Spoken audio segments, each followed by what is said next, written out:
Ready. Y'all ready for this? Yeah. Let's fucking go. Let's do it, dude. Let's fucking do it. Welcome, everybody, to another episode of Whattup World Podcast. I'm your host, Chris, a.k.a. the Coco Kid. You can find me on Instagram, Facebook, YouTube, Spotify, pretty much everywhere. I finally got him, folks. The one and only Crux Crawford's in the building. Boom, dude. You know what's so funny? When I was on my way here, I passed by.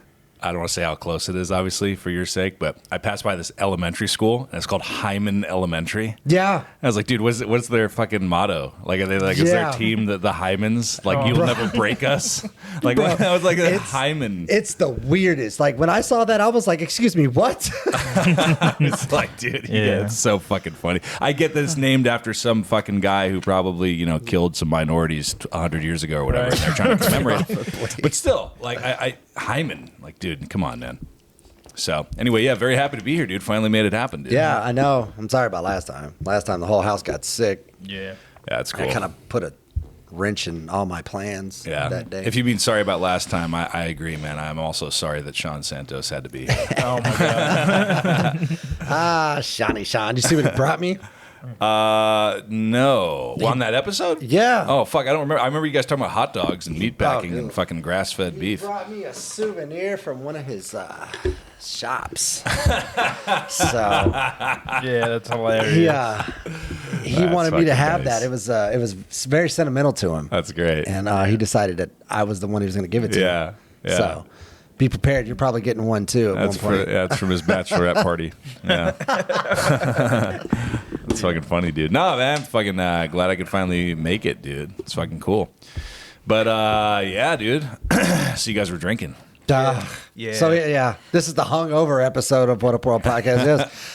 Yes. I'm so fucking just drained today. I drank way too much than I should have on an empty stomach on top of that. So me and Fred were not okay. Yeah. For sure. Yeah. Fuck, man. I remember I haven't drank in a long time. I remember one time with drinking, because we were talking about drinking stories before we started.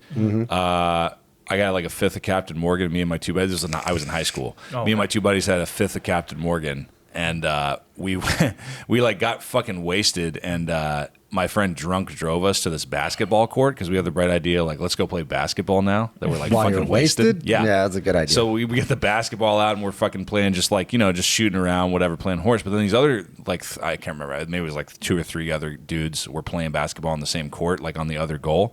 And then they were like, hey, like, you want to do 3-on-3? And we were fucking wasted, and we beat them. Oh my God, how terrible were those guys? It was so bad, dude.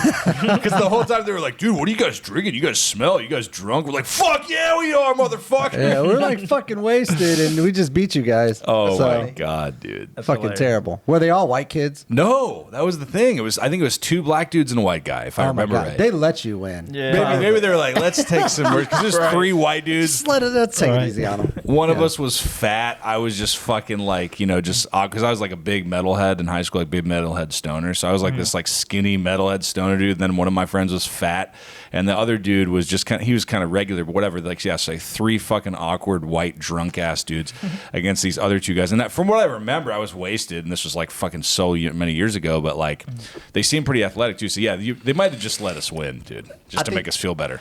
I think it was a sympathy win. Right. They took a look at your life and they were like, these guys need a W. They were like, these fucking losers. They definitely need some kind of win. Yeah. So let's just give it to them. Yeah. They probably huddled up in a group and was like, bro, don't even dunk on them. It's not worth it. It's like, dude, they're getting wasted on a Wednesday and fucking playing basketball. These poor fucking guys. Right. Oh, man. Oh, with me as always is Fred. We kind of completely skipped you. I apologize. You can find me at Facebook not Facebook. You can find me on Facebook as Fred Jackson, but you can hit me up on Instagram, Twitter at Big Head Fred.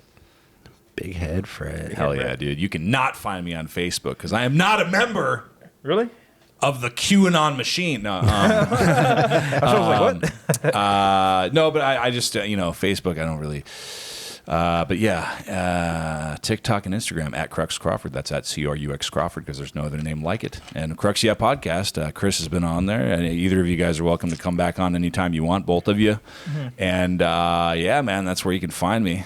And Yeah. I watched that episode like multiple times of me on Of there. you on it there? It had to be one of my favorite things I've done so far while we've been doing all this, stuff. Because I have fun here, but when I went over there, it was like a different vibe. Yeah. It was a lot of fun. It's always fun to love go your on. podcast. I watch it all the time. Do you know Mikey B?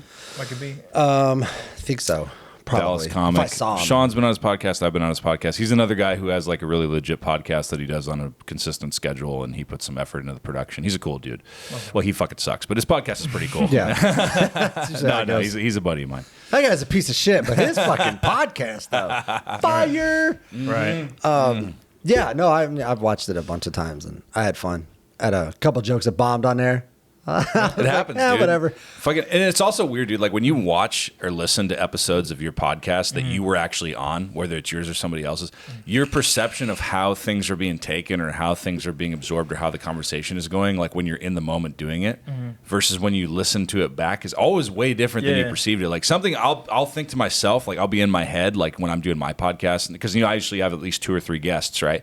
So I'm sitting there thinking like, oh fuck, this isn't going well, and I'm not taking that well, and this guy fucking hates me, and this people going on, this isn't good. And then I'll listen back and I'll watch it and listen, and I'll be like, no, this is actually this went way better in my head than I thought it was going. Yeah, that's Same pretty here. much. Yeah, that's kind of how I saw it when I went on your podcast a little bit. I was just like, oh, I don't think this is going. too high. But then you watch it and you're Then like, I watched it. I was like, that was a great episode. Yeah. What the fuck? Like, I had fun. I had fun, and I've been wanting to get you here for a while, so I'm glad you're here. yeah, Welcome. dude, absolutely, man. I've been fucking driving all around doing stand-up comedy all around the region. So I was in fucking Bentonville, Arkansas, which is where I learned is the world headquarters of Walmart. That's where that is. Is that really where it is? Yeah, that's where it is, and that's why they have a comedy club there, because there are a lot of executives, a lot of Walmart people, that are in pretty prominent positions, that they have cool shit there, even though it's the middle of nowhere, because they have all these people that are from all over the world working there. So they have like, they got a Top Golf. They got things you wouldn't expect to see in just like a small town that's not really near a big city. Right. So, they got some cool stuff, cool restaurants, kind of upscale stuff. And then they have this comedy club. And comedy club is called The Grove. It's run by this dude, Bill Adams. Cool dude. Very cool. It was the first time I met him in person, my weekend there a few weeks ago. They'd like lock phones up and everything, like, because he gets pretty legit headliners there. You know what I mean? Shit. Yeah, he had Nick DiPaolo there a few weeks ago. He's had all kinds of people, dude. All kinds of people. Pauly Shore is going to be there in a couple months. Yeah, so he gets, Wow, I big forgot about Polly. I follow him. On Facebook. Yeah. I'm bad. He's with, out there, dude. I'm bad with names, so I don't. Polly Shore, is the guy that played in Biodome. He played in Son-in-Law. Jury Duty. Oh, Casino Man. okay. Jury Duty. Yeah. Okay, I got you. Yeah, Casino I got- Man. The Who's that Weasel. Yeah, the chick in the Jury Duty. That was that Mia. What was that name? The Asian chick. She was in a bunch of 90s movies, Wayne's World and shit. She was really hot. Yeah, she was hot as What's fuck. her name? What was Mia something. Something like that. Yeah. Yeah, she was banging. Yeah. Yeah. And then what's her name kind of took her place. What's her name? Lucy Lee or whatever the fucking Fast and Furious. Not Lucy- Charlie's Angels chick. Oh, okay. Lucy Liu? Lucy Liu. That's it. Lucy Liu. Close. Just a couple letters off. Yeah. Just a couple letters off. Yeah, Lucy Liu. Yeah. What kind of so you were doing stand up for like Walmart execs? No, I'm just saying that's part of they the. were just in the area. They're part of the population of the town, right? I was like, good luck making them fucking people laugh. Dude. Right. I know some of them. So I know that the owner knows a lot of those people, and they'll frequent the club. I don't know how many of them were there on my weekend, but no, the audiences are cool, man. Whenever you're doing stuff that's a little bit farther out there, like whenever I'm doing like Wichita, Kansas, or like Bentonville, Arkansas, and shit. You got to be careful with like some of the references, because some of the people, like, they're not gonna get. Like if I'm in Dallas, dude, and I do a joke It's about Arkansas, I believe you. yeah. Like if I'm in Dallas, right, and I do a joke about like cryptocurrency, everybody's going to be on board. Everybody's going to understand what I'm talking about. But if you're in, if you get out there enough, bro, they're going to be like, what? Like, what is it? Like they might know what it is. A vaguely. joke about cryptocurrency with a bunch of people that are still moving hay for a living. Right, Exactly. right, Probably right. not a They're good like, idea. What is it? Tales from the Crypt. Is that invisible China money? Yeah, right, right. Like you get those kind of guys. Yeah. Yeah. Dude, last night, because I'm doing the weekend at TK's, right? So the weekend started last night on Thursday, and then there was this chick in the audience. It's always funny, dude, like how you get fucking like different crowds and different audiences. So there's this chick that was toward the front, and she was acting like, for some reason at that place, dude, Thursday crowd more than any, probably because it's the smallest crowd, because it's not quite the weekend yet. The Thursday crowd always feels like they need to fucking talk to you. They always feel like they need to chime in, right? They're like not maliciously heckling, but they're chiming in. They think it's okay to just go, yeah, and I think this is what I should say about that. So this chick was like, she was like my hype track. Like every time I would say a subject, she would say something that had to do with it. Like I'd be like, yeah, I keep this to myself. Secret. You know what I mean? Like I'm a dad, parent. Like it was like fucking. What do you do? Is this my Lil Wayne song? Am I saying a lie and then you're like, she's ab-libbing you? It's like she was my hype track and shit. Oh God, dude. Was she heckling or just doing it because like it just was a thing? I don't know. That's the thing. She was probably trying to explain to the rest of the audience what those things mean because I don't think anybody up there knows what a parent is. Yeah, right. She was reacting vocally. Like, you know, I think she was just reacting out loud. And for some reason, with TKs specifically, for some reason, dude, that Thursday crowd, like they always think that they need to, they're not trying to fuck you up. It's not like they're like, yeah, you know, or it's not like they're drunk. It's like they just think it's okay to like just kind of talk to you, like have this dialogue. And one time, months and months and months ago, there was this guy, Jimmy Schubert. You know who that is? He's like a Comedy Store comic. He's buddies with TK. He came in town for a private event, so he just kind of did a set there really quick on the spot, not advertising or anything. And there was like the same kind of thing. It was a Thursday crowd, and they thought they could interact. And after the fourth or fifth time, he was just like, "You think you're a fucking performer? You want to fucking get up here and do it? Please, get up here. Let's fuck." He sits on the stool. He puts the mic and the mic stand. He's like, "Please, get up here. You don't shut the fuck up. You keep running your fucking mouth. Get up here. Come on. Feel free." I would have got up there and embarrassed myself. Yeah, dude. They did not. And they fucking, he walked them. But it was funny because no one's going to get mad at him for walking people. Right. So it was just funny to see, dude, because he just blew up on him. And for some reason, that's when I noticed like those Thursday crowds, dude. But it always happens in these unique ways. So that was how she did it. And I just thought it was funny because she sounded like a hype track last night. But like, there's another cool, like, kind of, you know how you see your progress over time? One thing that noticed, because I did Hyenas Fort Worth a couple weekends ago, and, like, it was, like, packed. They were rowdy, but, like, a good rowdy. Like, they're trying to contribute, but they're saying stuff, and people are kind of loud, but they're laughing. They're there for the cause. It's just they're kind of, you can tell a couple of them are tipsy. They probably drank pre-gamed before they got there. People in the front row, no one else can hear them, but I can hear them because they're right in the front row. So they're saying shit to me during my jokes, especially my closer, and I noticed that was a cool thing for me because I noticed even though they were saying shit, it didn't throw me off at all. Like I just was able to just finish out my set and do my material without being thrown off. Not that long ago, I would have gotten thrown off. You know what I mean? So it was kind of cool to notice that progress. You know, you always notice those little things. You know what I mean? Just like podcasting too, right? Like when you first start your podcast, there's like a bunch of you're just like fucking so what do we do now, bro? Right. Not us. Yeah. Nope. Good, dude. Our very first episode, we had Brittany Bay the barber. It was one of my friends. She cuts hair and does a bunch of stuff. Like the whole podcast was lit. We were just talking about cool ass funny shit. Right. And then I think that was because we had this moment where we were like, do we really want to do this? Right, like, yeah, for sure. Are we really going to put everything into this? And we kind of sat back. And then when we watched the episode, we were like, fuck yeah. This is what we're doing from now on. That's good. So you guys are ahead of the curve then, because I'll tell you, my first several episodes with guests was just like, yeah, man. So, that's what we talk about now. Yeah. So. Well, I can tell you this much. I did have to like keep it going a little bit because it was more like we would get to this point where it's like, okay, the conversation's about to end. So I need to find a question or something. So I did notice I did a lot of that. And that's early day. It's early day stuff. Yeah. But like I did do that. It's good that you have that, though. And I was like, so who at the table has AIDS? Like, anybody? You feeling AIDSy today? Yeah. Like, you know, just some random shit. And everybody would start laughing. We'd start talking about another subject. My bad. But it would have to be That's that. Cool. Sorry, you'll learn Fred's always fucking with stuff. He just doesn't ever stop moving. He's like ADHD. Like if ADD was a person, it's this guy. Yeah. He's just always like, let me just move stuff around just for no reason. Like really dry right now. I do that too. Man. You know what I try to do? I try to be mindful of it. I still do it a little bit, but I've probably gotten a lot better than I was.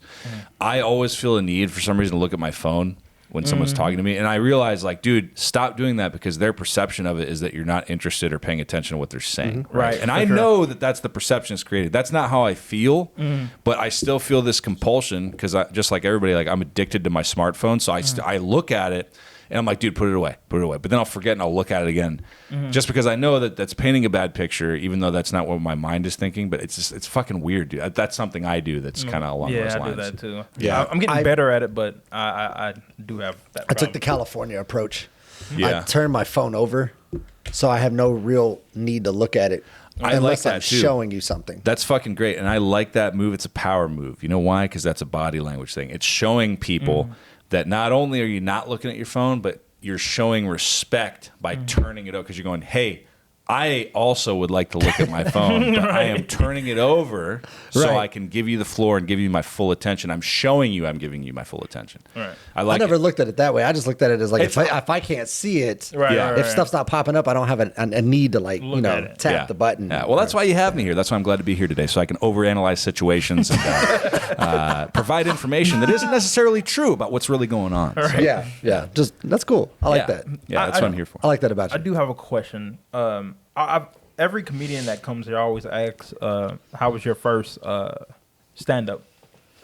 How was your first show? First up, that was the first time. Yeah. So my first time was in Los Angeles, and it was in this like open mic that was super late at night. It was in this hotel that was in this part of town called Silver Lake, kind of where Hollywood ends.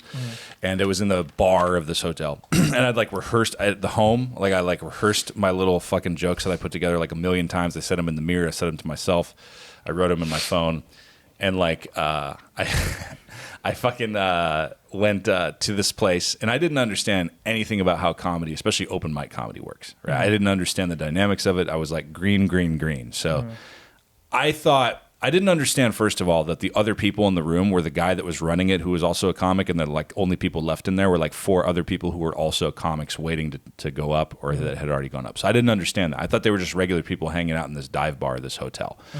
So I go up there and I start doing my rehearsed material, just fucking blah, blah, blah, blah, spitting it out. And I really thought I was going to start getting laugh. And the first joke that I didn't get laugh was like, fucking depression, right? Depression.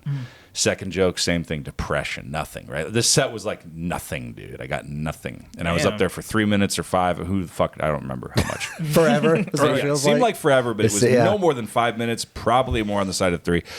And I probably got off before I was done. I didn't get off in like 1 minute or anything, but I don't even know if I went the whole time. I don't even know if I got a light. I can't remember.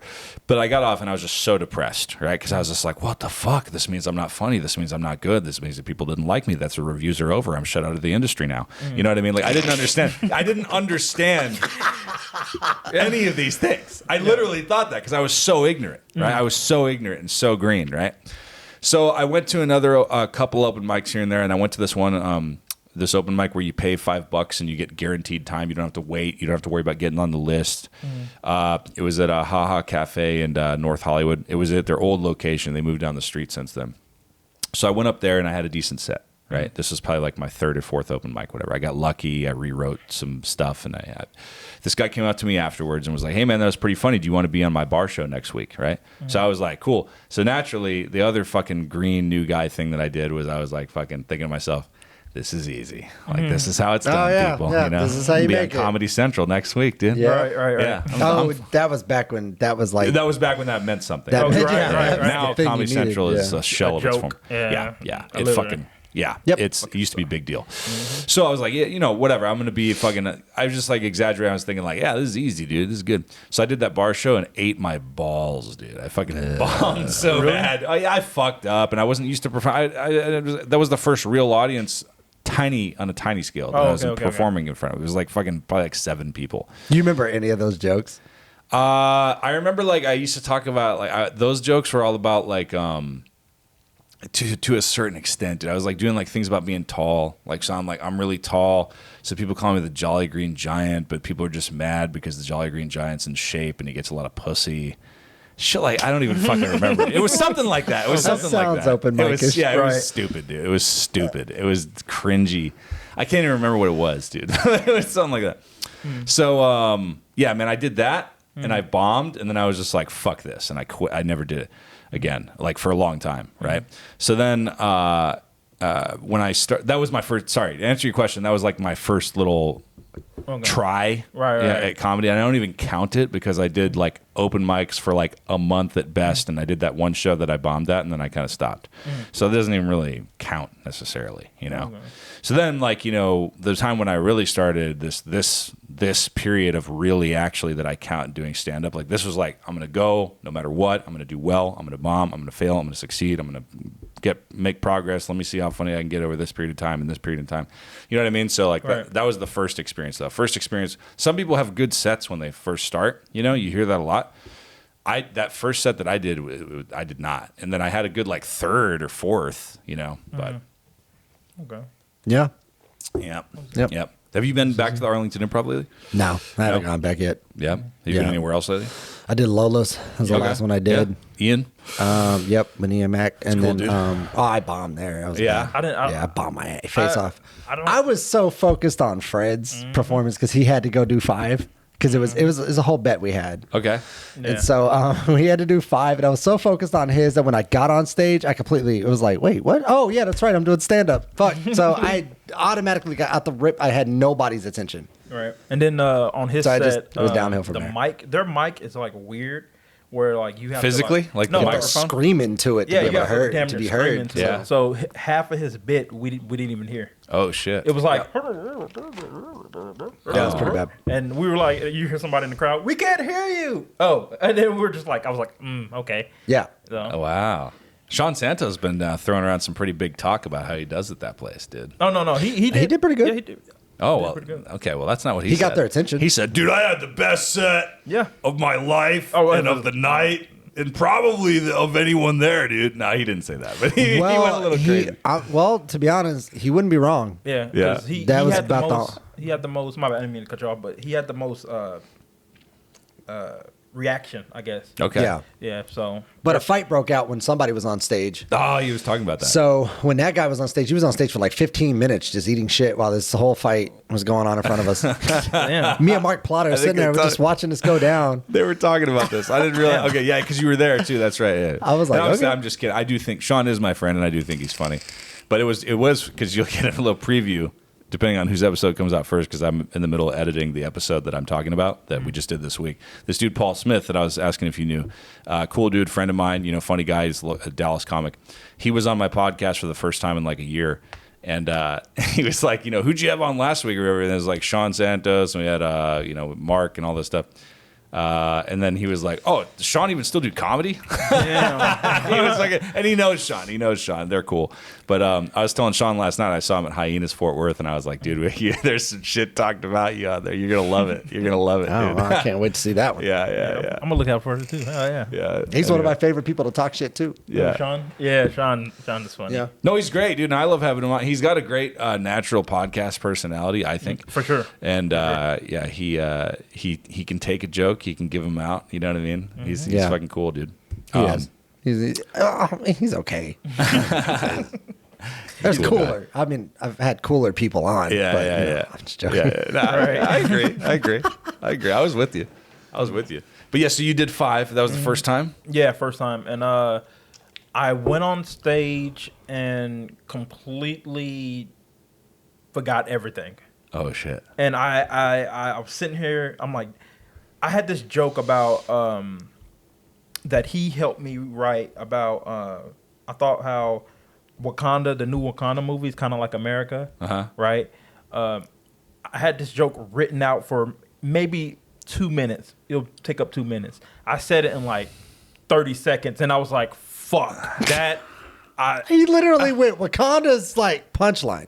Yeah. And I was like, I didn't want to give it away. It was just like, I was like, I literally was like, what the fuck? We wrote 2 minutes on this. Right. And yeah. And I think I burned through my jokes that I had set to make it past. I wrote jokes that'll probably get me like 8 minutes. But I said it all in like a minute and a half. Yeah. And I was sitting there up there just everybody's just like and I'm sitting there like, this is not going well. And then I basically just started talking shit. And not talking shit, but just talking. Yeah. And then it finally was over. And I was like, that was fucking horrible. That was horrible. So that's the whole thing, dude. You can sit there and write for hours and hours, dude, but you're not really going to know exactly how that bit's going to flow and what the good parts and bad parts of it are until you get up there and you talk, dude. Well, when I did Arlington, I forgot what 5 minutes was like. Mind you, I haven't done stand-up in forever, right? And then when I had wrote out a solid 5 minutes, and I was having a hard time keeping it in 5 minutes because I would keep going. I get to Arlington, and I was like, okay, I got to remember to keep it within 5 minutes. I did it in 3. Yeah, yeah. And I had 2 minutes of standing there like, oh, yeah, I have no more jokes I wrote.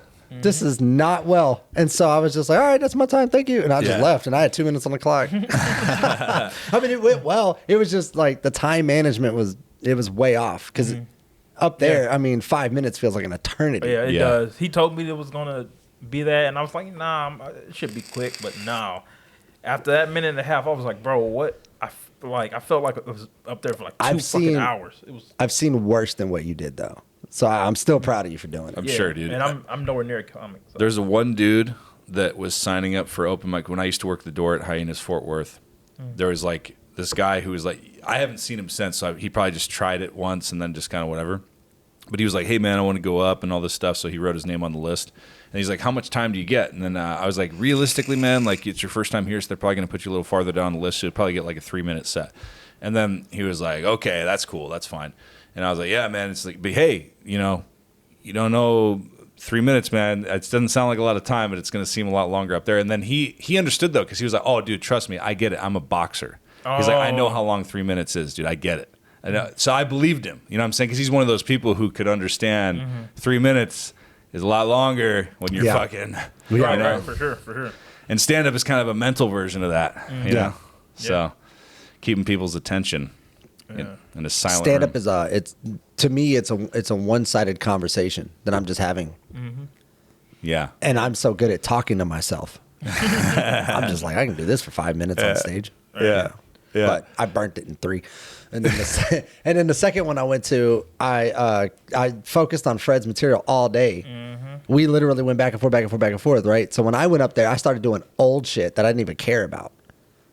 But I was like, well, no one heard me anyways. It doesn't matter. So fuck it. I just left. This is no big deal. I just walked off stage like, la la la, la la. It's Lola's. Who cares? Right.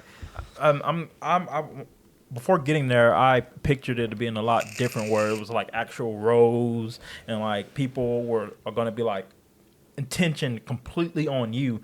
But I probably had maybe 20 people there, and I probably had about 4 people that was actually zoned in from when I first started. And as soon as I got rid of got done with all my jokes, it was like everybody was just like boom, and I'm just like, oh shit, now everybody's looking at me.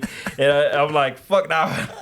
It was definitely bomb. I bombed to me, but I look at it as like, hey, that was my first time. But yeah, dude, all of that shit and open mics in general, dude. Like, is it like when you first start, you're like, oh, this is so valuable and this means so much, and I got to do well because so much is riding on this. And then like after you do it for a while, you realize like, dude, whether you do well or you don't do well, or you try new stuff and it fails, or you try new stuff and it goes well, open mics, that's what it's for, dude. You know what I mean? They don't matter in this. They do matter in the sense that it helps you build a set. It helps you get a gauge for getting new material, what's funny, what's not funny, and how to change something. But other than that, it's not like everything's riding on an open mic. You know what I mean? Like, unless like a booker is watching you purposely and you organize it and you know they're watching you at an open mic or something, and it's like going to depend if you get booked or not. That's valuable. But just any open mic where that it's not something prearranged like that, it's not the end of the world. There are a couple open mics, if you ever do want to do it again, where people are focused on you and there's not a lot of chatter and commotion and distraction. And that's Dallas Comedy Club Wednesday open mic. There's a legit crowd usually of some kind, whether it's like small or really large. It can be really large. And people there are focused, dude. Like, they're buying drinks, they're buying food, they're watching. Some crowds are more dialed in than others because it still is a free open mic comedy show, so that gives people a certain level of expectation. But still, they're dialed in. Hyenas Fort Worth can be pretty. If you get up early enough, there can be a crowd there that's watching you. There can be. And I'm trying to think of where else. Arlington Improv can be pretty live sometimes, especially if you go up later. I liked it. Yeah. I liked it. It's a small stage, so it's not very big, but I liked it. I like the vibe. Okay. Because it's comics there. It's not like anybody that really matters. Yeah. They're just comics. But sometimes people show up, dude. If you go late enough, if you go up late enough, some people do watch, or some people maybe it's their first or second time doing comedy, and they're trying to do a funny TikTok video about it because they think that's what it's gonna like launch them or something. So they bring their whole fucking family. Right. So then at least the other comics have an audience to try their material in front of. It is cool though, man. Like when you try stuff and open mic and it fails, you try to do new stuff, and then you get that one thing, right? That one thing in your 3 or your 5 minute set that's new, that works, and then it works again, and then it works again, and you're like, this is a joke. This is what I can add to my set now. This is real. You know what I mean? Like you figure out, and it's always like the thing you least expect to be funny is the one that like people were like, that's funny. And all the shit you thought was going to be great, people were like, nah, that's not. Yeah. That's not that. For sure. Yeah. Presentation, delivery, all of it, like you're putting. So I look at open mic, like when I do an open mic, right? I'm looking at it like I don't really care so much about the jokes.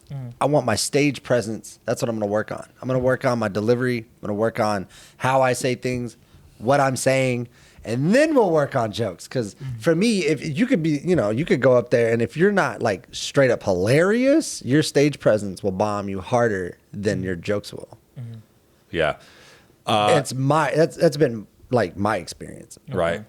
Yes. The people who get up there and they're fucking live and they're like, "What's up, guys? How's it going tonight?" Those are the guys that everybody's like, "Oh shit, pay attention to this guy. What's this guy saying?" Yeah. Initially, I feel like they'll dial in for a minute or so. At least, But if all you're doing is this, Yeah. you know what I mean? Then fucking, then they're gonna come. Well, if it's mostly comics. But anyway, going back to Lola's, okay, and Ian Mack, friend of mine, cool guy.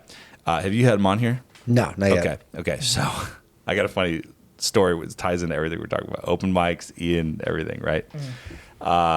So he used to have this Sunday mic at this bar called McFly's. Have you guys heard of this?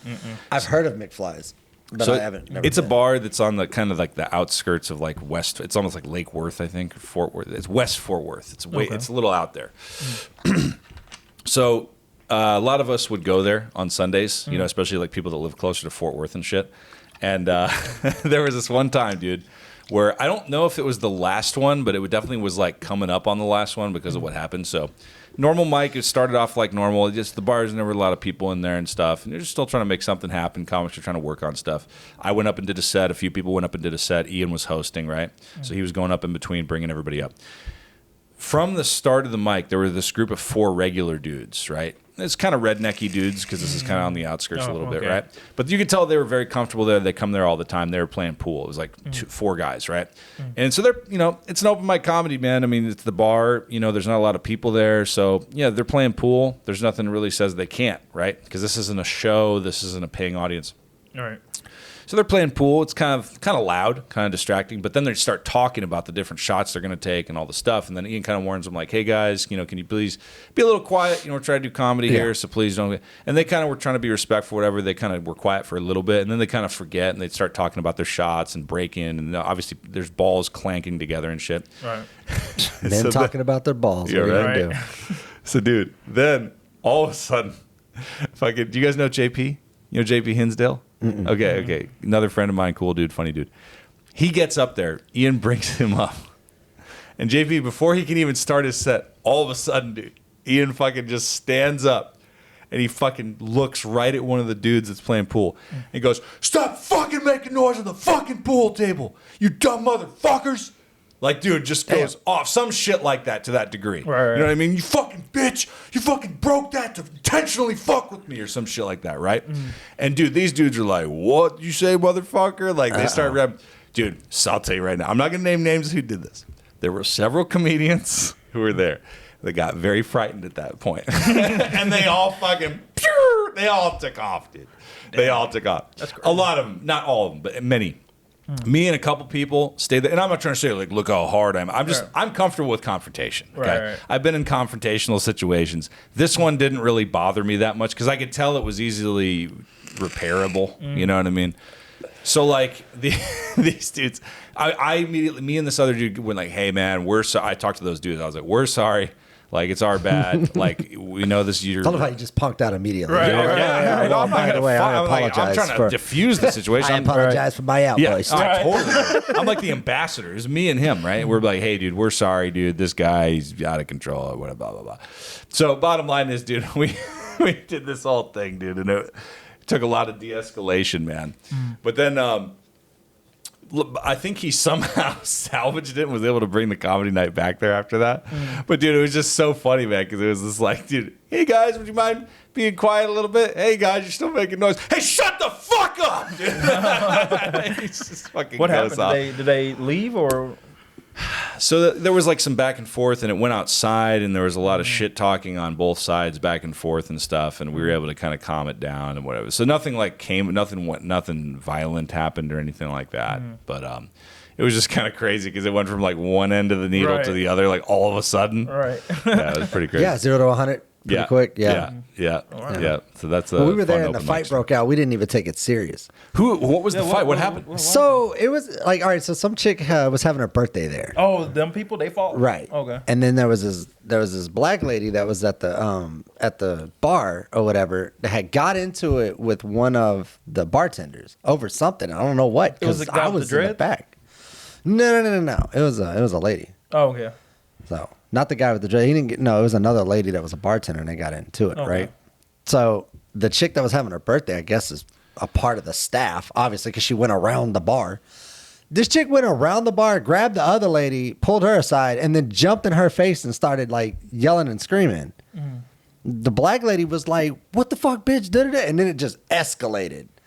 And I'm sitting at the table with Mark, and this other comedian comes up, and he had already did his set, I think he already did his set. And he came up, and me and him just started talking. I was like, that chick's coming back with a Glock right now. And we just started going in on this whole situation that's happening. And I think Mark started getting a little nervous because he was like, wait a minute, what if? Like, you know what I mean? Yeah. I'm like, she's got a Glock 40 in her panties right now, just ready to bust this bitch off. I was like, she's about to air this whole fucking place out. We're just sitting here just talking shit, like not even serious. Just none of it was really threatening. I could have beat up both of them and not even tried. Yeah. So I wasn't even worried about it.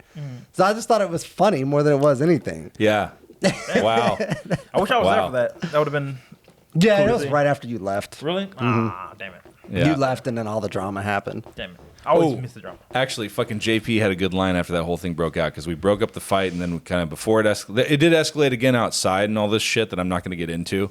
But like, bottom line is when we de-escalated it inside the bar after there was the initial confrontation, JP was still standing there the whole time with the microphone because he was about to start his set when he went off, and then he was just like, "Guys, was my set that bad?" That was pretty good.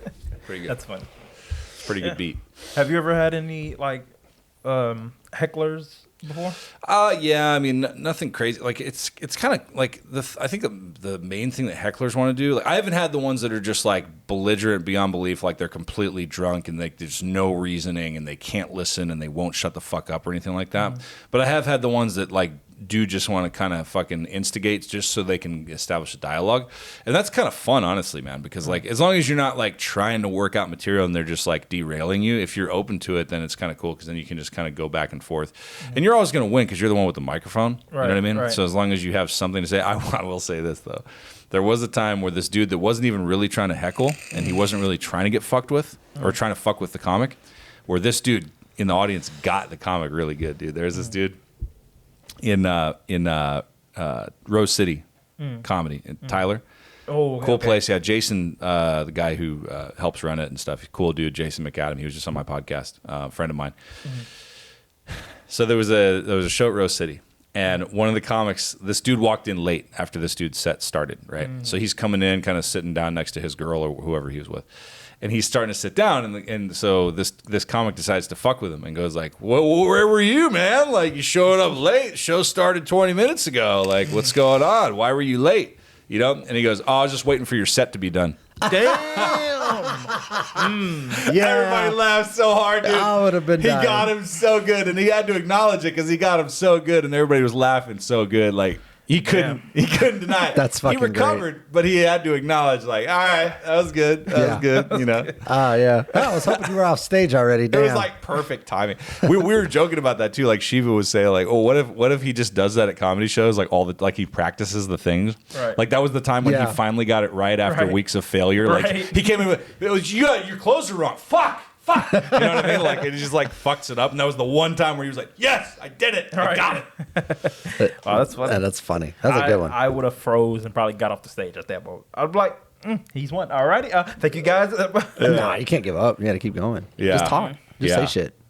Yeah. See, Well, I always tell people. This dude was a good comic and a seasoned comic, by the way, so that's why he was able to recover. I should say that. Yeah. Well, that's good. At least he wasn't an open micer. No, he was good. He was good. No, he recovered just fine and just did the rest of his set. He had a good set otherwise, but he had to acknowledge how good that dude was. Sorry, what were you saying? I was saying I always tell people Fred's funny by accident. He's just a funny guy. Mm-hmm. But that's good. You just got to start. It's hard, but you just got to start trying to be yourself more. Then. Mm-hmm. Yeah. My next joke I'm writing is a joke about how I pooped myself when I was in middle school, and I had to walk.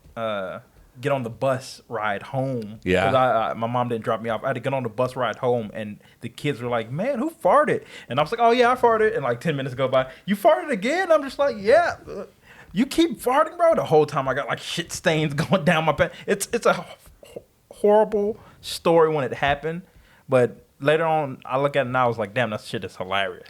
Wow. Yeah. So So you could write it into a bit, yeah. Yeah, no, you definitely could, because all that stuff at the time is so humiliating, dude. Because you at the time it means so much, but when you look back at it as an adult, you're like, that was funny. Yeah. So I didn't do that, but I did have an instance one time where we were taking, before it was the STAR test. I don't know what they used to call it. But it was the state exam test you have to take or whatever. And it was real quiet, and this kid kept making fart noises, and we were all laughing.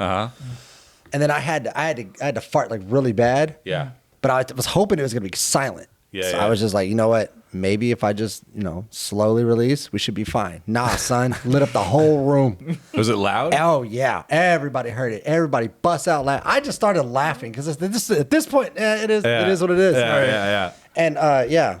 And then the teacher was like, she was like, "Did you need to go to the bathroom?" And I was like, "No, I was letting you know what I think about your test." Oh. Everybody starts rolling, and it was that moment I was like, "I'm gonna become a comedian." Did she recover from her set? Did she still go on and have a good teaching Probably not. set? No, she was a terrible teacher. No, it's horrible. That's funny. But yeah, that's a true story. I used to shit my pants out of laziness all the time as Really? a kid, dude. Oh yeah, elementary school. Like it's not like I didn't know how to fucking go and take a shit. It's not like I wasn't potty trained or something. It just I would put it off. I would like put off taking a shit because I didn't want to do it. So I'd like put it off and put it off and put it off until like I would just like end up kind of like shitting my pants a little bit. And no, I'm serious. Yeah, I just did it all the time. So check this out. So I used to go to summer camp because on the note, I had a similar kind of story, my own version of a story of that I brought on myself 100%, but same kind of elementary school age story ish, elementary, middle. So I said middle, my bad. It was elementary. Was it? Yeah, because I was like 9 or 10 personally. Yeah, I was like 4th, 5th grade, something. So I used to go to summer camps. A few of the summers of my childhood, not every single one, but a few of them, I went to summer camps, right? For like 2 weeks, whatever week. So I was at a summer camp. And at this point, dude, I don't know about you guys, but when I was growing up, I loved Fresh Prince of Bel-Air. Like, that was one of my favorite fucking sitcoms. Yeah. I thought Will Smith was so fucking cool. I fucking worshipped that show. I loved his fucking character. At the time, you just think it's him. You know what I mean? Right. And dude, so I would like act like fucking like how he had his lucky draws. Yeah. So I had a pair of boxer shorts that I deemed my lucky draws, even though I didn't have sex. I didn't understand that's what it meant in the show. What it meant is it's lucky because he fucking supposedly gets laid when he wears them. I didn't understand that as a kid. I just thought they were lucky because they were magical, So I like deemed this white pair of boxer shorts that I had as my lucky draws because of Fresh Prince. And my buddy a dude that I was friends with that I went to my normal school with went to that summer camp session with me. So we were in the same cabin. So it's like, like 8 boys in a cabin or whatever, like in bunk beds and shit. So we're jacking each other off. No, I'm just kidding. Whoa. That's quickly. No, just kidding. So the counselor was jacking us off. No, I'm just kidding. No, so I fucking I do a lazy pants shit. Like I shit my fucking boxers, right? And so I hid them because I'm in a camp. I'm not like at my fucking mom's house where I can just throw them in the laundry basket or something until she goes like, "God damn it, why do you keep shitting your pants?" so like I fucking have my shit pants, my shit boxers, and I mix them in with my other stuff. And then obviously, like naturally, someone goes like, "What smells? It smells like shit." You know what I mean? It smells like shit in here. This dude gets in my laundry and shows everybody like fucking this, and they're like, "These are his lucky draws, dude." Oh my god. Oh my god. At the time, that's like humiliating. Oh, for sure. Yeah. Were there women at the camp? But I'm sure they told some of the girls. Yeah. They separate them, but there are girls there. But they keep all the cabins separate. Dear God. So I'm sure they told some of the girls, and it was just I can't remember that part, but I do remember. You didn't get anything. Well, at I that mean, what are you point. getting? I'm 9. I'm not gonna get some. I don't know. I know You get to some at least people see get- it. I right, think no, right. at Yeah, some no. point. I definitely wanted to at least like make out or something. Yeah, Right. get a little fucking over the pants action. I didn't get any of that with these chicks, even if I had a shot because of this fucking thing. So, yeah, the rest of the session, dude, was just fucking. He shit his pants. He would always come back to it, dude. That always sucks. come back. And this counselor took me aside, right after it happened, and he went and talked to those dudes, and then he went and talked to me, and he was like, "No one is gonna make fun of you. No one's gonna find out." I'm thinking that's a lie. Yeah, that's Yeah, a lie. everything I you're ain't telling me everybody's gonna is a make fun of me. complete lie You're not right gonna now. be able to stop shit, dude. Right. Yeah, You know what I mean? Nothing stops shit. Oh my god, dude. Yeah. Yeah, No, I think like shitting yourself as a kid is as you grow older, you're just like that's hilarious. But Yeah, it would be almost funny shitting now. yourself as an adult is It's terrifying. terrifying. It's terrifying, but I think it's you're not as embarrassed about it with your friends at least when you shit your pants as an adult. When you're No, a not kid, as you an take adult. it so seriously. Yeah. It's so embarrassing. Because you don't want to be a baby, right? Like that's what babies Yes. do. Yeah. Probably. Yes. But as an adult, you're just like, yeah, I'm old and my bowels suck. Yeah. So Right. Yeah. I shit myself. Like if I Whoops. shit myself today, I'd be like, dude, I'm fucking married. I have a 2-year-old and a 1-year-old. Like I'm a father. Yeah, I shit. So what? You know what I mean? It's Yeah. not like I do it intentionally. Yeah. You know what I mean? It hasn't happened, dude. I don't think like a lot of people talk about when they shart and stuff. A lot of that's like related to diet, probably. You know what I mean? It's shit like that. I haven't really had one. I've had like a bad one of those as an adult, like maybe like once. I know people it happens to all the fucking time, man. I'm just like, Jesus I Christ. almost shit myself not too long ago. Yeah? I called Fred and told him. I was like, bro, I almost shit Sometimes, myself yeah. today. It was terrifying. Yeah. Yep. I got to the door of the place I work at, opened the door, everything's cool. I go inside, nothing. I don't even worry about it, right? I'm like, yeah, I'll make it. I ain't worried. Go and open the second door, and as soon as I opened the door, my body was like, now. Like right now. I was like, oh my God. Started like doing that little shuffle walk, Yeah. you Right, know, right. Yeah. all the way to the fucking bathroom, and I made it. Thank God, because if I didn't, I would have just called out. Those are You that's just the left. You I would have just left. It is what it is. public bathroom, public bathroom, like restaurant public bathroom shits. Like I only do it when I absolutely have to because I hate using toilets that aren't mine. Yeah, me too. You know what I mean? So I'll intentionally, if I can, hold out to wait till I go home. Me too. It's fair. It's probably a good idea. Yeah, man, and but you know when I can't, those emergencies always suck too because you're just like, fuck, man, it's fucking so crazy when you cut the line with that. Yeah, my wife thought I shit myself one time because I came home and I was covered in shit. And she was like, what happened? And I was like, if I told you, you wouldn't even believe me. What happened? And she was like, you got to tell me the story. So I go get cleaned up. I come back and I tell her this exact story. So I had to go to Home Depot for something, right? I'm walking and this lady was coming by with a big ass cart full of junk and this jar sitting on top, right? As I'm walking by, the jar tilts over, pops, boom, all over me, all over the side. And I stood there like, what the fuck? Because I immediately smelled shit. Yeah. Whatever she pre-ordered or like whatever was a jar of manure, but it was like liquid manure. Oh my God. So I stood there froze. She goes, oh my God, I'm so sorry. Starts picking up shit with her hands on the ground. And I turned around and just left. Oh my God. Came home and my wife was like, what the fuck? And I was like, I can't even tell you this story because it sounds so If unbelievable. I told you, you wouldn't believe me. Yeah, there's no way she would believe me. So she actually thought I shit myself and lied. Damn. That's fucking crazy, dude. You know how pissed I would be? I had to throw away someone's. I threw away my shirt. I threw away my. It was I don't know how the hell. It was like inside. Yeah. On my undershirt, all of that. Wow. It was bad. Wow. Sorry. And I don't know. After it was all said and done, I was in the shower and I was like cussing this bitch out. I'm like, you stupid fucking cunt. What the fuck is this shit? Like, I was mad. But at the time, I was so shocked. Yeah, Like, yeah. I didn't even know how to react to it. And she was literally got on there, was like, "Oh, I'm so sorry." Starts scooping it in her hand and putting it back in a jar like it's fucking like it's Play-Doh or mud. something? Yeah.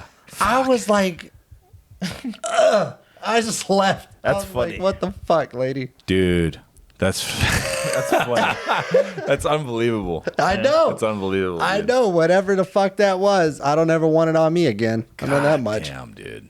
Unbelievable, dude. Yeah. I gotta say, some of the hottest women I've seen in my life have been in the grocery store. I don't know why. I guess it's because it's a place everybody has to go. Right. You know? Probably. It's where you Hard- corner 'em. I don't know what a shit story inspired that. I don't know why that inspired that. Maybe. It's because hot women are shit. Yeah, I think that's yeah, what yeah. Crux is trying to say right now. Yeah. I think for me, it's Target. When Yeah? I want to go find women that look good, I go to Target. Really? I don't know why. Huh? I don't know. I don't know. I always just went to the mall. Like that was where I found. Well, I mean that's teenage shit too. Right. Yeah. Nowadays, The mall's kind of out of date. hot chicks come out when you're with your girl. That's For the thing. sure. It's like they smell. Yeah, They're for like sure. everybody's taken. All right, cool. Let's go out. Yeah. Let's go out, ladies. Yeah. I'll throw this somewhere. I'll just throw it over there.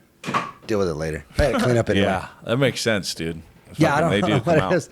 My wife doesn't care though. She knows I look at other women. She doesn't care. She looks at other women. It's like what the fuck. Yeah. So it's not even a deal. It's not even a thing. But Yeah. it is true. I've noticed that. Yeah. That's sure. when the hotties come out when you're with your girl. Yeah. You know what's really funny is that fucking dick sippy cup that Sean gave you, the fucking penis container. If you look at it from here, dude, and I keep glancing at it because it's kind of in my fucking field of vision whenever you turn your head. The fucking little cap twist off part looks like the pre-cum of the fucking dick. Yeah, it does. And Richard Pryor album right here is Right. he's showing. He's just pointing towards his mouth, and it's just making it so much worse. Because he talked about sucking a dick, didn't he? I think so. On one set during one set or whatever one time. I think he did. I don't remember. It's probably on that one right there. It's probably what's pointing at his mouth. This is probably the set right here. Yeah. You know, Fuck. I have a lot of comedy albums. I just haven't put them out yet. Haven't had time. Yeah. Yeah. Yep. How many? What do you have? I got a Mitch Hedberg one, Okay. and they're all vinyls, which is Whoa. which is Cool. weird. I don't know who put that on a vinyl. It's like at that time, I think we had tapes and shit or CDs. We had CDs when he was around. CDs. I think so. He was a CD generation for sure. Yeah. What? I said, really? I didn't know. Yeah, because he got big. He started to get big in the early 2000s. Okay, You know what okay, I mean? okay, yeah. So CDs were definitely still the mainstream, especially for comedy. You know, Napster was around and shit like that. But what's it called? They just recently put out what I've been watching lately is on. I don't know who's facilitating it. I guess it's Paramount Plus, but I watch it on Amazon Prime. It's every single Comedy Central presents back to 1999. So I watched. Oh, I might have to check that out. You have to, yeah. 'cause- Because I grew up on Comedy Central, Yeah. bro. I Yeah. always watch the Comedy Central presents, bro. I'd get high as fuck and watch all those Mitch Hedberg, you know, fucking Dane Cook's episode. I didn't think Dane Cook's was that great. I But hated the commercials. That was Yeah. the part I hated the most. What were the I'm trying to remember. What were they like? What were the commercials? Well, they were just random commercials. It was just like they'll Oh, the do breaks. the breaks. I So thought you like meant the promos. I thought No, you no, didn't no, no, like like this the- week we got fucking Right. Yeah, that shit sucks. No, I just think that it would have been better for the show in general, or just for me, Yeah. right? Because I'm selfish, I guess. Maybe I don't know. I think it would have been better if they were just like, oh yeah, by the way, this special is sponsored by Taco Bell. You're welcome, and Right. then went to the next bit.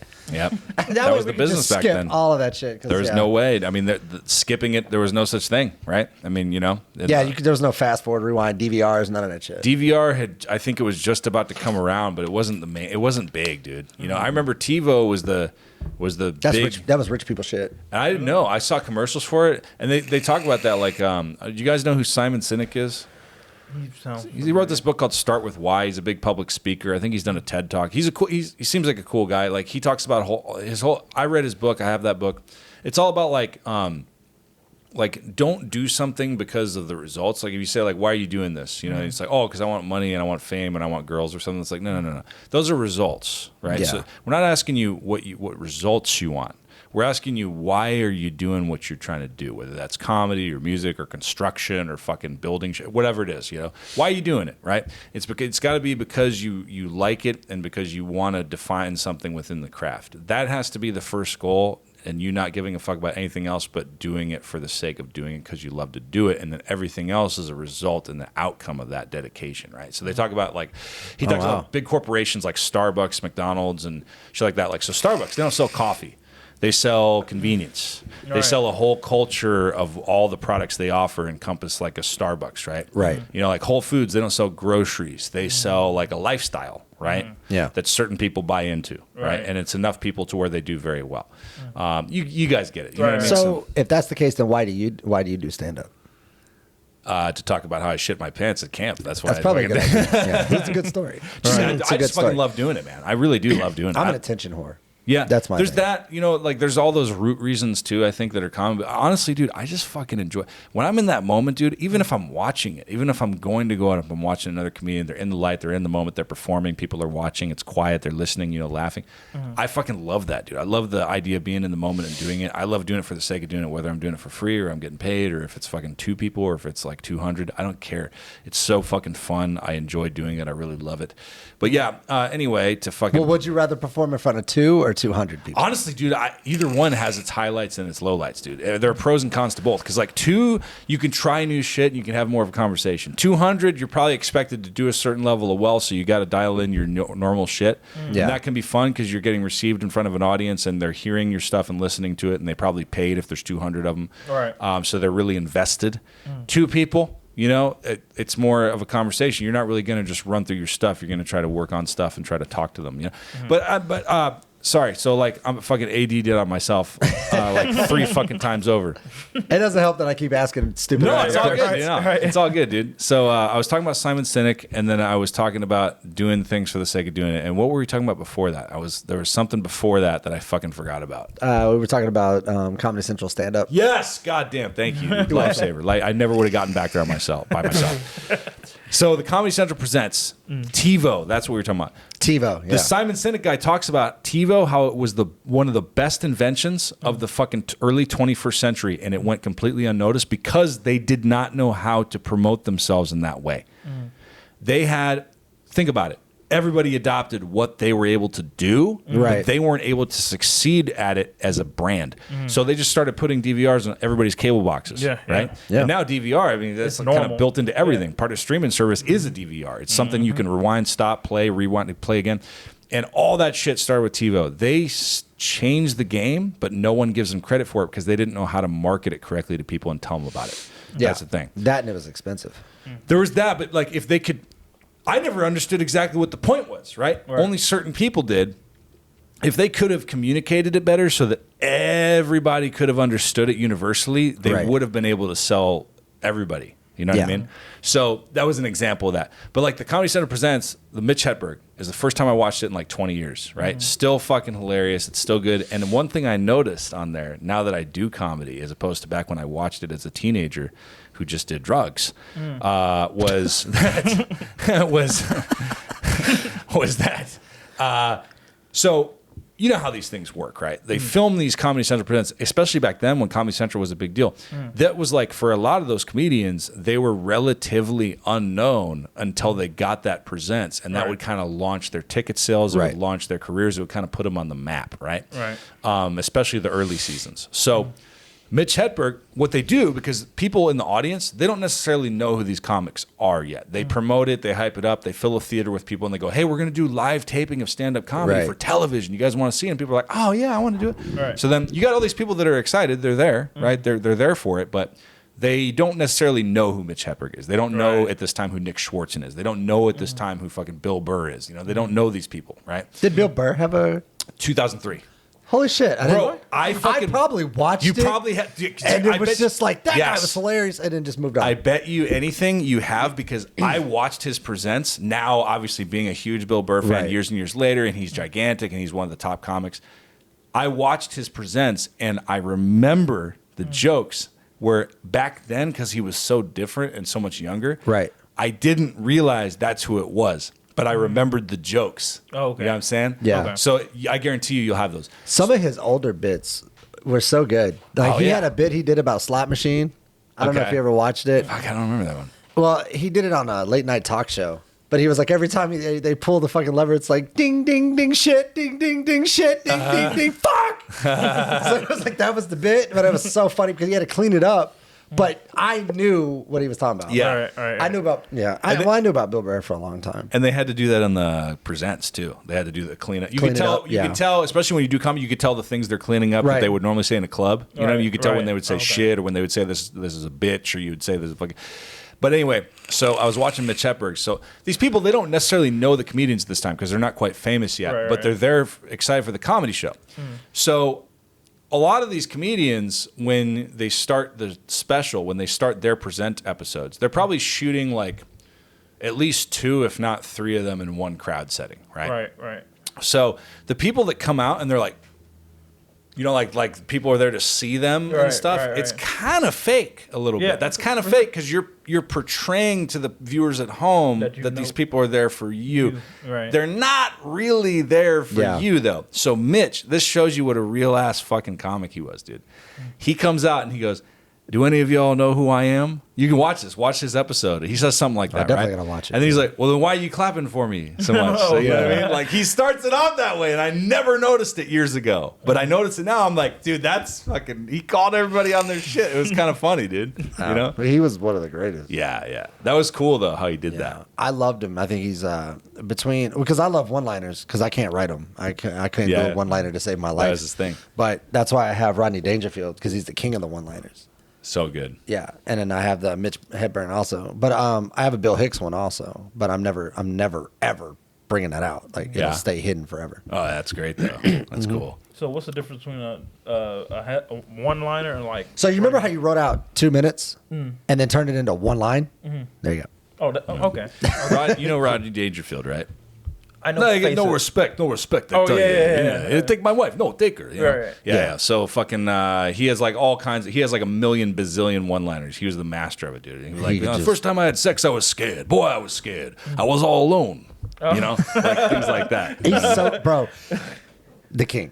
Yeah. I'm telling you, the king. Yeah. He had one joke that just stood out to me that I loved the most, and it was so simple. And he said he was like, my wife wanted a new car for Christmas. I would have bought a tow truck. I was like, genius, because there's so much you could do with it. He's like, fuck it, move on. And it's like, because I don't know. Yeah, he's got so many, dude. One of my favorites is like, I was driving, I saw this man butt naked riding down the street. I'm like, pulled over. Hey, buddy, what's going on? Oh, your wife said you're coming home early. Yeah, he was good. The end of his career was so depressing and sad, but he was gigantically successful though. So his whole deal, and what I love about his story, dude, is like, so he tried to be a comic at a really young age, kind of like most comics start, like in his late teens, early 20s, whatever. His parents came from a vaudeville background, had a fucked up childhood, really like weird shit. He was molested as a kid and all this shit. It's a really trying childhood, right?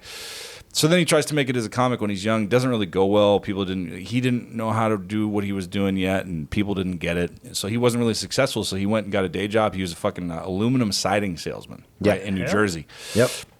And he fucking, he had his normal name, his regular name, I think it was like Jacob Cohen or something like that, or Jack Cohen, some shit like that. Something Cohen. So he was like from Queens and stuff. Then he was in New Jersey. He did the normal thing, man. Like, met a girl, got married, had kids, and then like just was a really good salesman, became, did well. He did well financially as a salesman. And then at 40, he fucking goes back and all this time he's writing jokes and he's naturally coming up with stuff and writing material down just that he thought was funny just for the sake of writing it, because he was such a natural comic. Then he went back at 40 to the clubs in New York. Like he called a couple club owners and maybe went down, I forget. But then he came back and said like, hey, I want to start doing comedy again. They're like, dude, you're fucking old. Right. Like you're not fucking doing it. Right. You know what I mean? Like we got Richard Pryor coming up. We got Bill Cosby coming up. We got all these fucking young comics. Like, you're fucking old, And he's like, I know I'm old, but come on, man, like let me. And so, dude, he came back and they were like, so you're gonna go by blah blah blah Cohen or whatever, and he was like, no, I'm gonna go by Rodney Dangerfield. They're like, Rodney Dangerfield? What kind of a dumb name is that? Like, that's fucking stupid. And he's like, hey, it's gonna be my name, dude. By 45. That's when he fucking exploded, dude. He was on Ed Sullivan and he was on fucking Johnny Carson. That's what really launched him. Because especially back then, if you were on Johnny Carson, that's like going on Rogan, like instantly. Like that's like going viral. Yeah, instantly. Everybody knows who you are because there was like 3 channels, So he hit it big, and then by the time he was 50, he was like, super rich movie star, comedian and stuff. But he started his career late, dude. Late. He's got a really awesome, inspiring story. It just really shows you, man, like it's never too late to do something if you're dedicated enough. Speaking of, I was watching one of his movies. It came out on Netflix. It's Ladybugs. So I was watching it, and it's so terrible. I need to see that. It's the worst movie, but it's so funny. And Mm. we were all fucked up on shrooms. Mind you, this was a while back. I'm watching this and I'm rolling. My wife is mad. She was irritated at the movie. And so he does this one joke. He goes, oh man, you can tell she's not Two-Faced because if she was, she'd use the other one. So I die. I started laughing. She goes, you think that's funny? That's not funny? I'm sorry. and she just left. And I was like, God, what is your problem? Yeah. But the whole time she was having a bad trip. She was irritated. But I was like, this movie is terrible. Like, oh my God. I'm watching it now and I'm like, this is the worst thing I've ever watched. But it's so funny. Ladybugs? Yeah. I got to check that out. Yeah. Was that late Rodney Dangerfield or was that like his prime for his career? No, I think it was Prime. Yeah? Yeah, but he did so many better movies. Yeah. That Caddyshack movie was his first. Yeah. Great movie. I don't know if you guys, because I love Rodney Dangerfield. I'm a big fucking super fan. So I've seen like almost every biography that I could find on YouTube. Like I've listened to podcasts about him. So the first time he got a big movie was Caddyshack, right? And he was upset and had talked to the director off to the side because he was upset after doing a few takes of his lines and shit for his scenes. And they're like, "Hey, Rodney, what's going on? You're doing a great job. What's the problem?" He's like, "Oh, no one's laughing," you know. And they're like, "Yeah, this is a movie set. We have to film. We can't laugh. Like these people are working. Like we're filming a movie. No one's gonna laugh at you, dude. Right. Like it's funny. It's funny. But you're performing. We're recording this, so you can't. You know what I mean? So he's like, it was so funny, dude. Hilarious. He was in Little Nicky too. Yeah, he was in Natural Born Killers. He was in Natural Born Killers. He was the abusive, molesting dad. Which is weird. Because if you think about it, like he knew, well, I guess, he knows from experience how to play that role. Yeah. Damn. Yeah. And The thing I loved about him the most is he didn't come up to everybody and go, "Hey, you want to hear my story? Yeah. Sean?" Yeah. You don't know my story, bro? No, I loved Rodney. He was the guy that got me into comedy. He was the very first person I ever listened to, and I was like, "Who is this guy? This is fucking hilarious!" Like you're not supposed to listen to it as a kid, And then Richard Pryor is number 2 because then we used to sneak his albums, and we had to sit there and listen to him all quiet. That's what people say. That's what people say. So a lot of comedians, a lot of veteran comics will say Rodney Dangerfield was probably the best comic ever to do stand-up comedy as the traditional art form that it was. Like he was the best dude to kind of fucking do it. He did it the way it was supposed to be done. He maxed it out. Richard Pryor, however, is considered to be the greatest of all time, arguably, because he completely changed what stand-up comedy was. He changed it. He turned it on its head. He completely changed the game. Because it used to be suit and tie, bar jokes, and then you had Rodney Dangerfield doing his thing. But Pryor took it to gritty. Yeah. And he was like, he just took it to a whole nother level. Every comic that talks about like what their trials and tribulations are and tries to make it funny, or talks about their real struggles, or talks about like how they're really feeling about something, or does a take about it, or acts angry on stage in an effort to be funny, that all roots back to Richard Pryor, pretty much, man. You know what I mean? In a big, pretty much. Like I like Jim Gaffigan a lot. Because I love the fact that he takes so little things that no one gives a fuck about, and he's like, "I'll take that," and he turns it into hilarious jokes. And it took him forever to get there. And he's just like he'll stand on stage, just like, "I hate salad," and everybody's like, "What the?" You see what I mean? Like the way he presents it is just so funny. And he started out. He's like, "I don't see the point of putting the little croutons. What the fuck is the bread?" And then like it's so small, it's something that no one gives a shit about. Yeah, and he started out being angry on stage, trying to be like fucking like Andrew Dice Clay and fucking That was Dave the very Attell. I was about to bring him up. Smoking. They talk about it on podcasts. He used to be like, "Fuck this, fuck that," smoking and shit like that. It took him a while to find his voice. Yeah, once you find that, you just run with it, man. Yeah, and that's the journey. Yeah. But those presents are fucking funny. You should go back and watch those. I should. Yeah, you're right. I need to find out what you have. You have the ones from 1999 all the way up. I find it on Prime. I found it on the Prime app. I think it's through Paramount Plus. I think Paramount Plus is who's providing it. You know what I mean? But that's how I watch it. Oh, I'm definitely going to go back and watch some of those. Sure. Especially, I got to find Bill Burr's first because I bet you I've seen it. Yeah, I guarantee you have, dude. Because there was one about this guy getting he was stuck in the door of a subway, and that triggered it. I was like, I remember this. I've heard a bit like that. So yeah, like I'm said, I've probably Yeah. Okay. So there was once a comedian, I cannot remember his name, but he had this funny ass bit about this paralyzed stripper. And he would act it out, but the way he would do it is he'd pick his leg up and then move it and drop it on the floor and then like look at you all sexy and shit. And then and he was like, you should see how she used to climb the pole, and then like he'd do this bit where like he's like dragging half his body. Dude, I was dying. I don't remember who did it, but it was so fucking funny. Wow. I was like, where'd this guy go? Like, how is he not huge? Yeah. I would remember him if I saw him. Damn, dude. But it was a funny ass bit, man. And he did it on TV too. And then like everybody was like, oh my God. But I'm sitting here at home just like, this guy's hilarious. And Andrew Dice Clay, speaking of, that was one of the very first comics I ever heard. And because my uncle would play him and my grandmother would get mad because I'm in there and I shouldn't be hearing this. Right. Yeah. Damn. All of a sudden, just in the back room, you'd like, hickory dickory dock. You know what I'm saying? You're just like, oh, here it goes. Yeah. The mouse can suck my... Yeah. Yeah. So it's like, yeah, you hear all that. Hilarious. You know? And then when he came out after, he just majorly fell off. Like he was doing so good, right? And he thought I think he thought like the shock factor of what he was doing was the comedy, but it wasn't. It was always the surprise. And then so when he came back and he would just be like, so I was standing in line at the bank, the other day, and this chick in front of me, I just fucked her right there, and that's not funny. Like we're not, yeah. And no one's laughing at his joke, and I'm sitting here watching like, oh god, he's dying on stage. Oh, look at this guy. Wow. It was pretty bad. Yeah. And then right after that, he just fell off. That was it. Wow. I don't know what happened to him since. Right. But Rodney Dangerfield, man, like another cool thing is once he got that fame, he had his own like televised special where he'd show new up and coming comics that he liked. And this other guy, Robert Schimmel? Have you heard of Robert Schimmel? Yeah. Dude, so his opening joke in his set, this guy was he did really dark blue jokes, but because it was so well written, like he still got respect, even though he was really raunchy because his jokes were so good. Dude, his opening joke on that fucking episode of Rodney's show, he comes up and he's like, I saw in the paper this guy was arrested for animal necrophilia. Can you imagine his testimony in court? Your Honor, I thought the cat was alive when I was fucking it. That's what he opens with. He starts his set with that. Oh my god, that's funny. There's this other dude, John Fox, who was like this fucking super legendary like road dog comic from the 80s and 90s. Rodney introduced him. Same thing. He opens up his set. 2 firemen are butt fucking in a smoke-filled room. One of them says, "Hey, this guy's dying over here. Why don't you give him mouth to mouth? How do you think this shit got started?" Just fucking so hardcore, dude, right off the bat, dude. It's a good idea. You let your crowd know early on. Dude, Hey, got him, dude. this is what I do. All right. Oh my god, dude, just hardcore, man. That's great.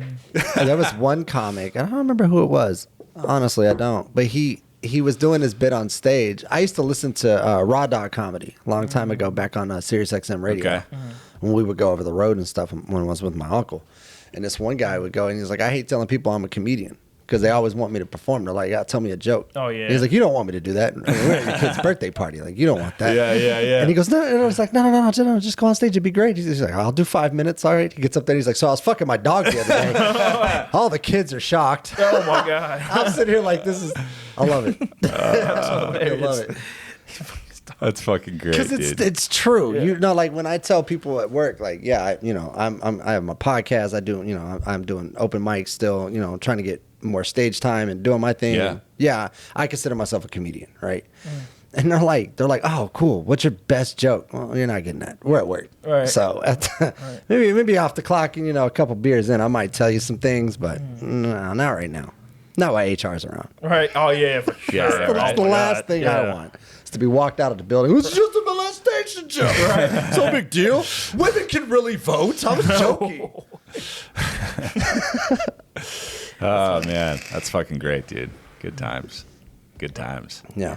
I'm thinking about going back on, but I wanna do crowd work.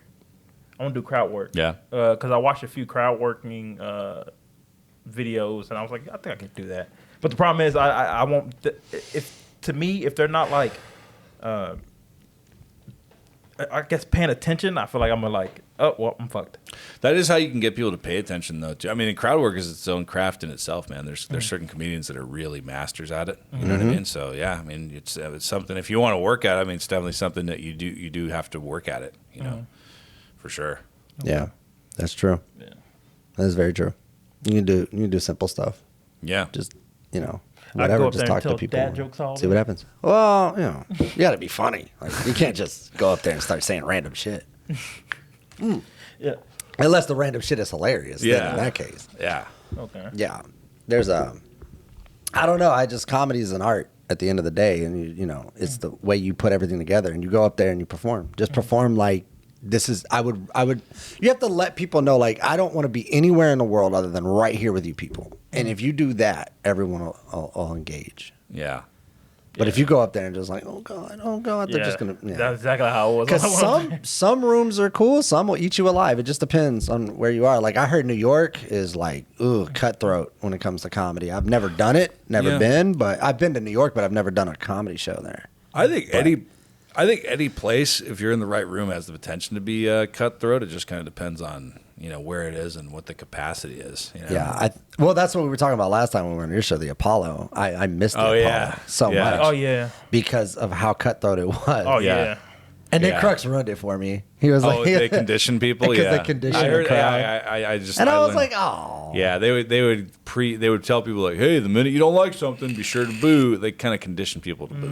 You know what I mean? So it's not like everybody just thought of it on their own. They kind of get coached to not necessarily do it right away, but they tell them, hey, I didn't know that. I thought going back to Rodney, I always wondered how he remembered all of those one-liners. There were so many. Like if I ever played the album for you, and one day I might, depends. You'll see, like he fires them off, boom, boom, boom, boom, boom, boom, boom, boom, just doesn't stop. It's insane, dude. If you YouTube like him doing any kind of like he like roasted, not roasted, but he spoke. He was like a guest speaker, like a what do you call it, like a State of the Union, I think he did one of those. He did George Carlin did it too. Yeah. He did a couple of those big events, like in front of the president and all that stuff, where he's just firing off jokes, dude. One after the other. You get to the point where you're laughing so hard you can't hear the next one coming. Like, It's just so I good. always said his biggest fault is he didn't slow down. Because it was like he was so fast with them, and they're all funny, every one of them. There's not one that like some of them you takes a minute, others you get immediately. Okay. But he was the king of it. He was the king of it the was the one-liners. presentation too. He really crafted, his whole onstage persona, like to be in a hyped up version of who he actually was. Like the whole thing, there was just nothing like him, dude. That's why he got successful so fast, in an older age, because there was like he came out and just fucking be like, oh, I tell you, with his fucking time, like, oh boy, and flying off these jokes. Like there was no one like him. So he did one where he was talking about a lady in the crowd. He goes, he was like, well, I'd rather be you than me up here right now. Like I'd rather be watching this than actually performing, because he felt like he was choking. Oh really? Yeah, he felt like, and then all of a sudden it's just boom, here they come, and he was just so good at it. Like some comedians you watch are so good it makes you just want to stop. You're just like, I'm never gonna be that. I'm never gonna have a story that funny, or you know what I mean? You know who I think was the best? So this is because you have like your greatest of all time, and the comedians you think are some of the best or whatever, and all that stuff, legends and stuff, Richard Pryor and all that shit. But then you have the ones that like inspire you. So one of the like top 3 comedians that personally inspired me to want to try doing stand up was Daniel Tosh. Yeah, for who's sure. super Oh my underrated God, as a yes, comedian, he is. man. Super underrated. Like everybody knows Tosh.0 and all that shit, but a lot more people than know about Tosh.0 than know how good of a stand up he is. Yeah. So like I feel like he was one of the best of one of the new-ish things that he would call out with the crowd during his set is like he calls out like how certain jokes, even if they like, he makes it funny even when jokes don't go well during his whole first special, during Completely Serious. So he'll be like, see how that started out with mass appeal and then got down to one guy laughing? He's like, that's not a good strategy. It's like, people are laughing at that. I think the one that really got me, that stuck out the most, that I feel like didn't get the attention he deserved, was Patrice O'Neal. Oh yeah, absolutely. Patrice was one of those guys that just was so good. Like he could take a narrative that no one agrees with and turn everybody on his side. Really? Oh yeah. Or you turn everybody out. against him when he started. He'd get the crowd to hate him and then win him back, like almost as a challenge. Like he'd get up and be like, "You're fucking fat. You're fucking bald. Look at this dumb motherfucker. You're fucking." And everybody would hate him, and then he'd get them all back because he was so fucking funny. He was so good. Patrice was the one that Hollywood hated the most. Yeah. And why was it? Just because he didn't bullshit. He didn't play the politics. Yeah. He didn't bullshit. He called things as it was. He was 100% him all the time, and he never stopped. Even when he was on CNN fighting for his fucking freedom at that point, he was still just not letting up. He would just put his foot on your throat and not let up. Yeah. Until you just choked out. And he just wouldn't quit. He was so good. I loved watching. He has a him. Presents. It's the same season as Bill Burr's. Yeah. I watched it. I had not seen did. his. I had not seen his at that time. It was really good. Yeah, It's really good. you just gave me something to do over the weekend. I'm telling right. you that right now. I didn't know that they were on Paramount. So now that I know. It's on Paramount Plus, and then I watch Yeah. them on Amazon Prime, so you can get them either way, I think. Yeah, I'm going to start flipping through names. Like, who else has one? Pat yeah. Oswalt. Oh, I haven't heard from him in a while. Yeah, exactly. All the people have them on there, and they go all the way up to the more recent ones. But how long you guys do this, man? I got to fucking go in a couple minutes. Oh, that's you fine. can head out anytime you're ready, man. Cool. Yeah. You guys just keep going. So the thing is, no, dude, we'll do a 2 hour because once we get talking, it just keeps going. We don't Yeah. know how to just shut Okay, up. That's okay. our problem. That's fine. So I figured you guys are going to do like an hour. Because I usually do an hour, and then I shut it off. Yeah. Yeah, we're the one that keep people hostage. That's Right, good, but you sure. guys have one camera angle. I have to edit 3 camera angles. That is true, but coming soon we'll Soon, have yeah, more. soon. That's Once- good. So you'll once I see. finish this. I'm not saying you guys will cut down the time because maybe you won't, but it is interesting because you have to edit unless you're doing live switching. Like if you have a producer Yeah, doing live. I wish. If you have someone doing live switching, then you can go as long as you want. But the problem is if you do it yourself, then you have to watch the episode in real time to switch it. You know what I mean? Really? So when you want to switch, you got to watch the whole Right. thing. Okay, So- okay. Fuck. Yeah. That would suck. Yeah, it gets. It takes a little. probably It's a little gets- tedious. So you got to watch 3 versions of. You watch the whole episode and listen to it, so you figure out which camera you want to switch at each time. You know what I mean? So Yeah. Yeah. Well, I definitely have to have you back on so we can hear your story. All right. Because we didn't even get to that point. All right. We just started rambling about random comedians and shit. We talked about I shit my pants at camp. We talked about fucking. That's not good enough. That's not good enough. We need better. I'll come on again, man. We'll Absolutely. come to your. We'll Come to yours. mine. Yeah, come to mine. Yeah. Oh, We'll yeah. go there. We'll be there. Yeah. Yeah. You know us. Just book us in. We'll make it a day. Yeah. Fuck yeah, dude. Well, All right. thanks What for you having got? me. Well, before you go, do you have any shows you're doing or anything? I'm doing this weekend. I'm gonna be at TK's Comedy in Addison. I perform there at least once every 1 or 2 months. I'm gonna be at Hyenas Fort Worth on March 16th, hosting 325, and then I think the week after that, March whatever the fuck that is, 23rd or whatever the fuck. What's the following Thursday? What's after the 16th? What's 7 days? What's that? 17, 18, 19, 20, 21, 22, 23. Yeah, the 23rd, right? Yeah. You were right the first time. Yeah. Okay. 23rd, those 325s in a row, hosting those at Hyenas Fort Worth. And then I'm going to be fucking at the False Idols. That's going to be with Mark Plata, and that's going to be with Josh Provo and shit. That's going to be at False Idol March 24th. And then I'm going to be at Looney Bin Little Rock April 12th to 15th. At the Looney Bin Little Rock. So cool, man. Thanks for having me on. Definitely check that out, man. Right. So you guys are just gonna keep going. That's it. And I'm gonna leave. No, we're leaving with you. Yeah. Oh, okay. I thought I'm you were not gonna gonna keep go going. last one. Okay. All right. Okay. Right. All right, I appreciate you. We're out of here. Peace. Later. Hey, you made it to the end of the video. I appreciate that. Appreciate it. Also, don't forget to like, subscribe, and comment down on the bottom below. Also, if you're new, make sure you hit the notification bell so you're notified anytime new videos upload. And also, don't forget to hit us up on Instagram, Facebook, YouTube, Spotify. And for exclusive content, we also have a website, which will be in the description below. Yep. All right. All right, we're out of here. Peace.